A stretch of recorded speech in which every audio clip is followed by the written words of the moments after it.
আমার অনেক অনেক অনেক অনেক শুভেচ্ছা থাকলো তাদের প্রতি। আর একটা ব্যাপার হচ্ছে যে তাদেরকে অনুপ্রেরণা, তাদেরকে উৎসাহিত করার জন্য আজকে আমি সাকিব সাকিব ও বুবলির দ্বিতীয় কন্যা সন্তানের প্রতি আমার অনেক অনেক অনেক শুভকামনা রইল।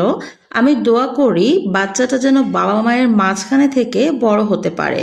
আমার আব্রামের মতো যেন বাবা ছাড়া শুধু মায়ের ছায়াতলে বড় হতে না হয়। এ বিষয়ে আমি সাকিবের সাথেও কথা বলেছি আজকেই। একটি ইন্টারভিউতে গিয়ে এবার চিত্রনায়িকা অপু বিশ্বাস শবনম বুবলি ও শাকিব খানের দ্বিতীয় কন্যা সন্তান নিয়ে সরাসরি মুখ খুলেছেন ক্যামেরার সামনে। অপু বিশ্বাস বলেন, শাকিব ও বুবলির মেয়ের জন্য আমার অনেক অনেক অনেক শুভকামনা রইল। আমি দোয়া করি বাচ্চাটা খুব ভালোভাবে বেড়ে উঠুক। আমার আব্রাহাম যেমন শুধুমাত্র মায়ের সঙ্গে বড় হয়েছে, বাবার আদর ভালোবাসা কিছুই পায়নি, এই বাচ্চাটার যেন সেরকম না হয়। বুবলির মেয়ে যেন বাবা মা দুজনকেই একসাথে নিয়ে বড় হতে পারে। আজকেই আমার সাকিবের সাথে কথা হয়েছিল।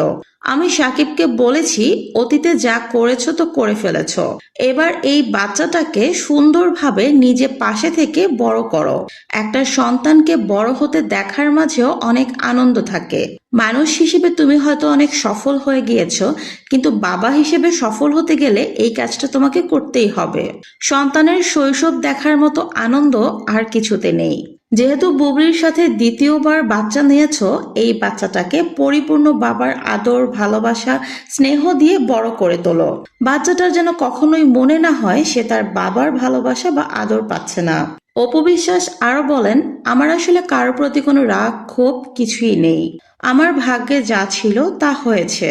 আমার ছেলে বাবার ভালোবাসা পায়নি দেখে বুবলির মেয়েও যেন বাবার ভালোবাসা না পায়, এরকমটা আমি কখনোই চাইবো না। আমি চাই বুবলির মেয়ে বাবা মা দুজনের ভালোবাসাতেই বেড়ে উঠুক। তো ভিউয়ার্স, অপু বিশ্বাসের এরকম কথা শুনে আপনাদের কি মনে হচ্ছে কমেন্ট করে জানান।